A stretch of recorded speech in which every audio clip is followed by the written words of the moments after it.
Don't stare back. I can't help it. Hello everyone and welcome back to another video.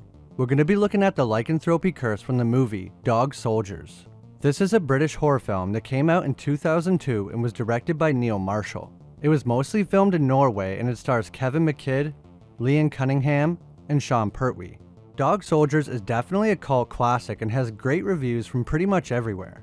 Of course, I rewatched the movie for this video, a few times actually, and it really does still hold up well. It was a lower budget film at only £2.3 million, or about $2.8 million US dollars. But I think this actually helped the movie, because they used what they had really well and leaned more on good writing and acting than fancy effects or CGI. Apparently the budget is what led them to filming in Luxembourg because there was great tax incentives to do so.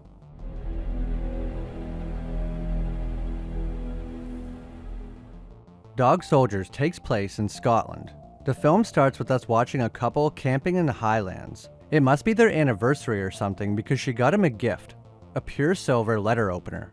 They're in their tent staying warm when suddenly it starts unzipping from outside. Something grabs the woman and is trying to drag her out, and eventually it succeeds and then kills the man as well. We don't get to see what did this, but it didn't sound good.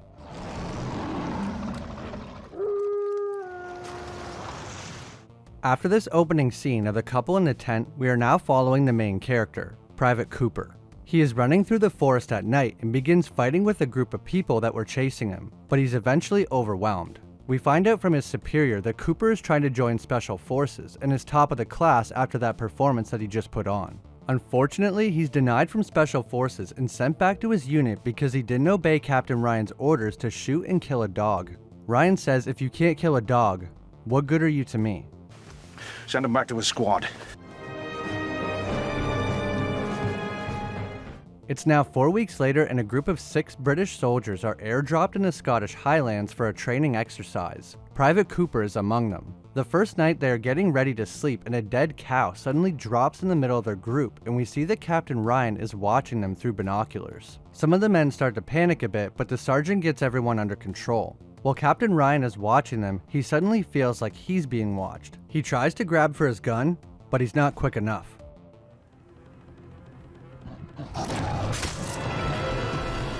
The next day, the soldiers find some remains and they look like they're from the cow that dropped in their camp. Then they spot a flare in the distance. They follow it and find the special forces team that was supposed to be part of the training exercise has been wiped out and all that remains is blood and guts. While looking around the camp, suddenly a terrified Captain Ryan pops out and scares everyone before he goes into shock.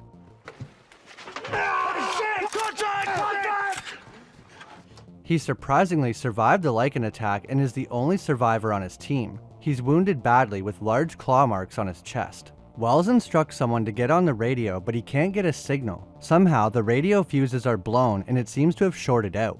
They also find a transmitter inside their radio. They were being tracked. Plus, they dropped that dead cow right into their camp like it was some kind of bait. There's definitely more going on than we know. What the hell's he doing here? All I know is he's special forces. Ryan is making no sense and keeps repeating the same thing. There was only supposed to be one, and you have to get me out of here before they come back. Sergeant Wells tries to ask him before what comes back, but he's too distraught. He says they tore them to pieces in front of my eyes. While looking around for supplies, they notice how odd the equipment is. Giant nets, tranquilizer darts. Cooper comments it looks more like a safari. Wells says the training exercise is officially over and the men ditch their blanks and grab all the bullets they can. Ryan says it won't make any difference. They won't die. Oh, shit. The men are all startled by the sound of a man's distorted yell following by howling in the distance. This is the only time we hear this unique werewolf sound, so it must be the sound of one of them transforming. They start quickly retreating, but don't get far before whatever killed Ryan's men begins trying to attack them. Bruce gets separated from the group and starts running through the forest in a panic and impales himself on a branch. Then when it looks like things can't get any worse, a Lycan shows up and finishes him off. You can actually see the claw in the reflection of his eye. Sergeant Wells is wounded while trying to go back for Bruce. The Lycan slashed his stomach, causing a lot of damage, but Cooper still manages to get him to the road. Sometimes we get these shots from the Lycans' point of view in a kind of night vision, showing they can see very well in the dark. They can run extremely fast. Not superhuman fast like a blur, but much faster than a human. Once they reach the road, they are almost run over by a zoologist named Megan. She tells them to get in, but the car gets stuck in some mud while Lycans climb all over. But they manage to narrowly escape. Megan says she went looking for people after she heard gunshots in the forest last night. And while in the vehicle, Megan seems to avoid eye contact with Captain Ryan for some reason. They arrive at the only nearby home and no one is inside except a dog. But the fire is still burning and there's still food on the stove, so whoever was here left in a hurry. Megan explains the area they are in is extremely isolated. The closest house is 50 miles through the forest and the closest town is a 4-hour drive. They patch up Sergeant Wells the best they can and plan on getting out of the area as fast as possible. But when 2 of the men go outside to start the vehicle, they find it's been destroyed and the house is surrounded by werewolves. They are forced to retreat inside and a Lycan nearly gets through the door. Go!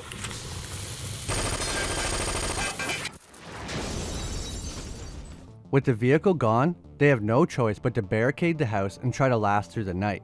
At first, the werewolves stay in the tree line and aren't attacking. This gives the men hope that the Lycans have had enough for one night, but Megan says they're just planning, finding a weak spot. They're very intelligent. Megan asks if the soldiers are here because of them, like a rescue mission, but Cooper says he doesn't even know what they are. I guess that's a no. Captain Ryan uses the washroom and we see him staring at himself in the mirror with a blank expression on his face. Not a good sign after surviving a werewolf attack. Wells is still bleeding badly, so they need to superglue his wound. The pain is so bad that he ends up asking Cooper to knock him out. Hit me! Oh, you f***ing pussy, hit me! After Megan and Cooper patch up Wells, she explains to all the men what they are dealing with. Lycanthropes, or werewolves. A soldier says like full moon, silver bullets and eyebrows joined in the middle. This is a reference to the original Wolfman, but I don't think eyebrows is what comes to mind for most people when they think werewolves. Megan says, look what you've seen. Is it so hard to believe? She's been tracking them for a year, and every month when the moon is full, they hunt as a team. As we see, their transformation lasts for more than one night, because we're already on the second night now. They probably transform back into a human during the day, and then back into a wolf at night depending on how long the moon remains full, which can last from 2 to 3 days. These werewolves don't kill their victims for fun either. They eat them. Megan says she's never found any bodies. Cooper decides to question Ryan and his suspicions are confirmed. They were placed there as bait so the special ops team could try to capture one of these lycanthropes for military research. While questioning Ryan, Cooper realizes that he seems totally fine now, which is surprising considering he was almost dead a few hours ago. Ryan gets extremely agitated and pulls a gun when they try to inspect his wounds, but they overpower him and find they are completely healed. This gives them enough suspicion to tie up Captain Ryan for now. They don't get to question Ryan because the Lycans launch their first attack on the house.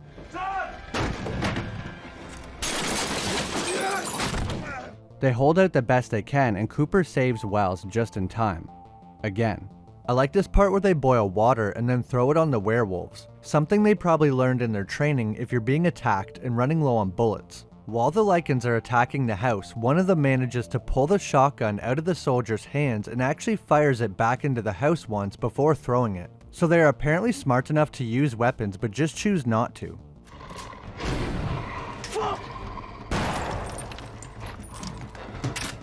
Megan says their best bet is to wait for sunrise, but unfortunately the soldier Terry is taken away by the Lycans and they're now running extremely low on ammo.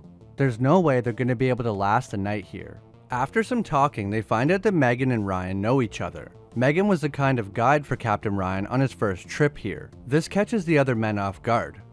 First trip? What do you mean first trip?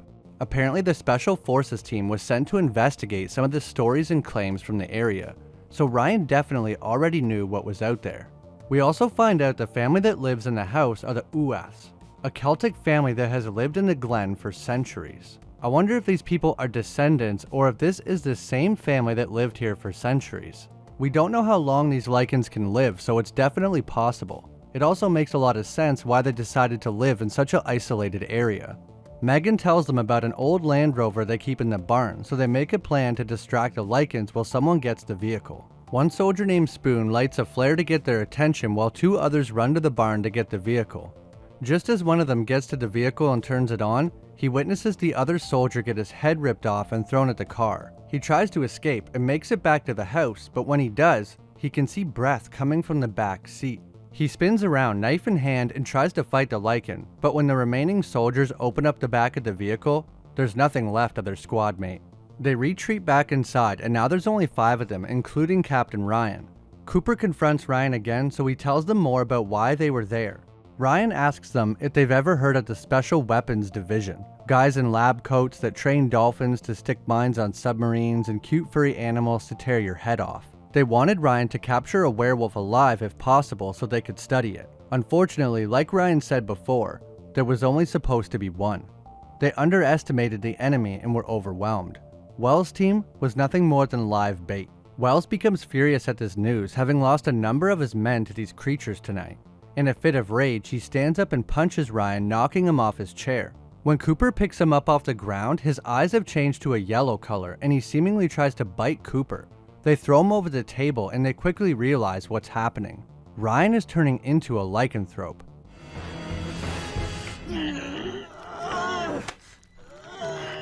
His eyes seem to be the first thing that changes. He goes behind the table and for a few seconds we can hear what sounds like clothes ripping or possibly skin before Ryan pops back up from behind the table, fully transformed.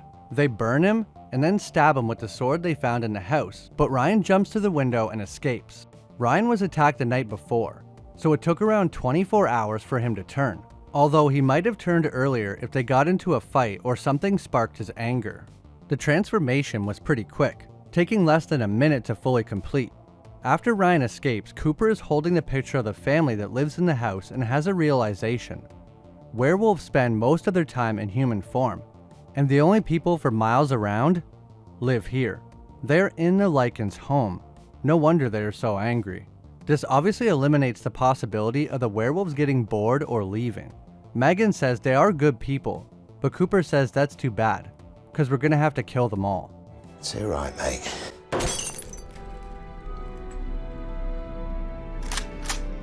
They take a look around for anything silver, but Megan says no self-respecting werewolf would keep silver around. Well, how would she know? She also tells them the pack has 6 to 8 members with an alpha pair that leads them.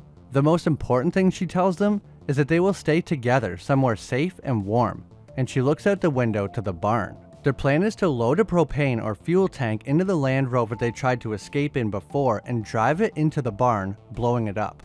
While the remaining survivors are preparing for the plan, Cooper notices that Sergeant Wells is doing much better. He asks if he's fine and he says, "Yeah, I'm fine. Actually, I'm fantastic." But that's the problem, isn't it? He shows Cooper that his gruesome wound he had on his stomach is completely healed. He realizes the same thing that happened to Ryan is happening to him. Wells is worried that he could change at any moment and attack them. He wants to basically sacrifice himself to help them escape, but Cooper won't let him. Cooper cuts the gas tank on the vehicle and drives it into the barn, leaving a trail of fuel behind it. When he jumps out, he yells to light it, and Wells throws a Molotov cocktail at the fuel, and it works in perfect Hollywood fashion with a flame trail going right to the Land Rover and exploding the barn. Unfortunately, there's no time for celebrating. Just as the barn blows up, Megan says, "I'm sorry." Uh-oh. She tells Cooper this: "When I found you out there tonight, I truly believed you were the best chance I had at getting out. But now we've got no chance." Cooper realizes that there is nothing nearby, and there was no Lycans in the barn when it blew up. She set them up for failure. Turns out, Megan is a werewolf. She was a zoologist who heard rumors of werewolves in the Scottish Highlands, so she came looking for evidence. She found something better than evidence. She found the Uath family. I could never hear them clearly pronouncing the name in the movie, and some places that I looked up said it was pronounced Ua and others Uath, so I apologize if I'm pronouncing it wrong. Uath is Celtic for horror. It's also a sign of death, fertility, and change in Celtic astrology.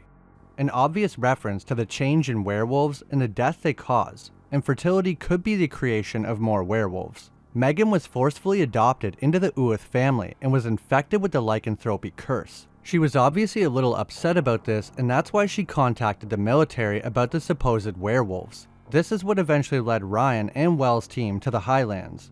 I think it's very likely the other members of the family are not blood related, but were captured and turned similar to Megan, probably to keep their species alive or make their pack bigger for hunting. By how Megan talks to Private Cooper, it sounds like she really was hoping that Captain Ryan or Wells' team could capture or kill the werewolves and help her escape, because in her words, they're an effed up family. But after so many soldiers were killed, she probably lost hope and switched sides. She says that she doesn't like being a part of their messed up family, but Cooper's out of luck, and she's out of time. Megan let the pack of Lycans into the house and then begins transforming while grabbing her stomach in pain. She turns to show her yellow eyes and large teeth, but Wells shoots her in the head. Originally, I thought that Megan was dead because she was shot before she was fully turned and we don't see her again. But in the DVD commentary, it states that this shot did not kill her and she's actually one of the werewolves in the kitchen after this scene. Megan was able to hold off her transformation for a few hours, maybe up to 5 hours maximum after nightfall. But apparently these Lycans can only hold off their transformation for so long. Megan, Ryan, and Wells all display having some kind of abdominal pain right before their eyes, teeth, and voice change. Then, well, we actually never get to see the end of the transformation, but it happens pretty quickly for Ryan. Somebody has to get out of this misery. After Megan is shot in the head, Cooper and Wells run upstairs and try to hold off the Lycans, but they have to retreat and hide. When Wells and Cooper ran upstairs, Spoon gets separated and runs into the kitchen where he tries his luck in hand-to-hand combat and anything else he can get his hands on in the kitchen. During this fight, you can really see that these Lycans can take a lot of damage. Spoon almost gets the better of this Lycan, but another one shows up and the two of them easily kill Private Spoon.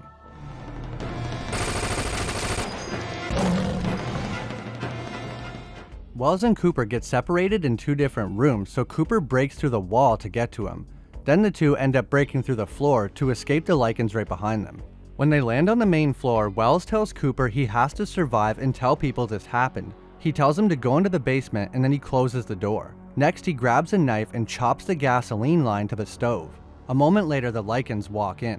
When the Lycans enter the kitchen, we get a really great look at them. They are really tall, around 7 feet, and I like how they kinda grab the roof, making them appear even bigger. They have gray fur, but the fur only covers their head and parts of their body. These Lycans walk on 2 feet, have a large wolf-like head and a humanoid body, but with large claws. When the Lycans find Wells, he holds up his lighter, but one of the Lycans smacks it out of his hand. Luckily, he's in reach of the stove, and just as he begins to turn, he lets out a guttural yell and smashes the stove igniter, lighting that place up like the 4th of July.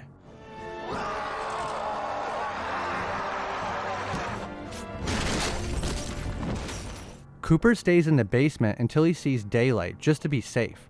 As he goes to leave the basement, he's startled by some dead bodies hanging from the ceiling. Maybe they kept these as food reserves in case no one wandered into the woods, or they are people the family killed for some reason and stored their bodies down here. I think all this stuff in the basement is probably from the campsites and murder scenes that they clean up after the fact as to not draw too much attention. Cooper hears a noise in the basement and he's suddenly attacked by a Lycan with a sword in his chest. It's Captain Ryan. Ryan, you tried licking your own balls yet? Cooper fights Ryan off in the basement and gets lucky and finds a silver letter opener in some of the human remains, the same one the young man had in the beginning of the movie. As if Cooper's luck could get any better, the dog Sam distracts Ryan just long enough, allowing Cooper to stab Ryan with the silver letter opener and shoot him. And this time, the bullet works. When he stabbed the Lycan, a little bit of smoke came out, and it seemed to be a much more visible pain than we have seen one before. Silver weakens their healing abilities, making them vulnerable to regular weapons.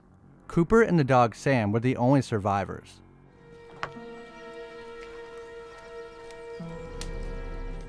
At the end of the film, there's kind of an after credits scene, or I guess more like after credits still images. We get some shots of the werewolves, but we also get to see this newspaper. Throughout the movie, some of the men are talking about the big football game, or soccer game if you're from North America. We see the game score being the big headline, and then a much smaller headline for the story of Cooper's squad being eaten by werewolves. It could be the military suppressing the story, but I think it's more likely that people just don't really believe him, considering it still made it in the paper, but the game was bigger news.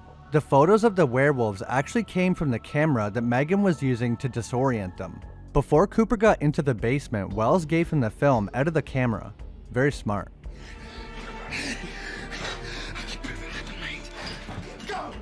Now let's talk a little more about the Lycans. One thing that really confused me was how is Ryan still a Lycan after the sun came up?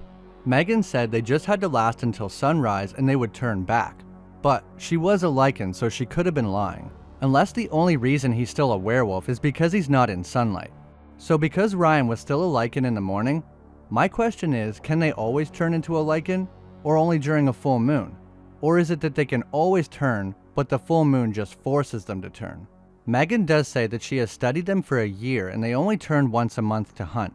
But again, we can't really trust anything that she says. Megan was probably just lying about the sunlight thing, so they would try to hold out until morning instead of leaving. Throughout the Lycan's siege on the house, Megan used a camera flash to disorient them, making them vulnerable for a few moments. They have advanced senses like hearing, scent, and of course vision, including night vision. A normal animal in the day might not be harmed by a camera flash, but a nocturnal creature with eyes specifically for night would be temporarily blinded by a camera flash. These werewolves are extremely resistant if you don't have silver weapons or bullets. Regular weapons and bullets seem to have almost no effect. From what we've seen in the film, silver seems to be their only weakness. Lycans can be killed with silver, or like we've seen, silver can weaken a Lycan so that regular bullets or weapons will be effective. If you don't have silver though, your best bet would probably be dismemberment, or fire could possibly work too. The Lycans were extremely intelligent, able to communicate with each other and plan. The Lycans also had some level of communication with the dog Sam. They seemed to be non-hostile to the dog, and even Ryan seemed to have a strange connection with the dog while staring at it. Which is strange given it's established that he doesn't care for canines much. While watching, I had a theory that Captain Ryan was the one who killed his men, since he is attacked by a Lycan and then found to be the only one alive amongst his men. But his chest is still wounded, and he said that he's seen his men be torn apart in front of his eyes, so he must have made it back to the camp after being attacked just in time to see his team be ravaged by the Lycans. The Lycanthropy curse can be spread through just a scratch. The victim does not need to be bitten. This is pretty common in werewolf movies such as American Werewolf in London and The Cursed, just to name a few. When someone is infected with lycanthropy, it also seems to give them increased aggression. We see this with Captain Ryan and Wells, but we don't really see this for Megan, so maybe it's more of a side effect for new Lycans. For a movie with such a low budget, the sets and the Lycans look great. Story and twists are good enough to spike your interest and make you wonder what's really going on with Captain Ryan and his family of centuries-old Celtic werewolves. The term dog soldiers comes from a specific group of Native American Cheyenne. They are named after a Cheyenne legend in which dogs would transform into ferocious fighters. Very fitting for this movie. There was supposed to be a sequel named Dog Soldiers Fresh Meat that starred the surviving Private Cooper and his newly adopted dog, Sam. The movie would begin with Cooper being picked up by an American team of soldiers who, we find out, were supposed to be the opponents for the training exercise with Sergeant Wells' squad. The sequel was announced in 2004, and there was some work done on the film, but by 2008, all the information about the film had been removed from multiple sources and websites. In 2015, there was a special Blu-ray re-release of Dog Soldiers with a new commentary with the director Neil Marshall. In the commentary, he said, "I think we can fairly safely say that there's never going to be a sequel now."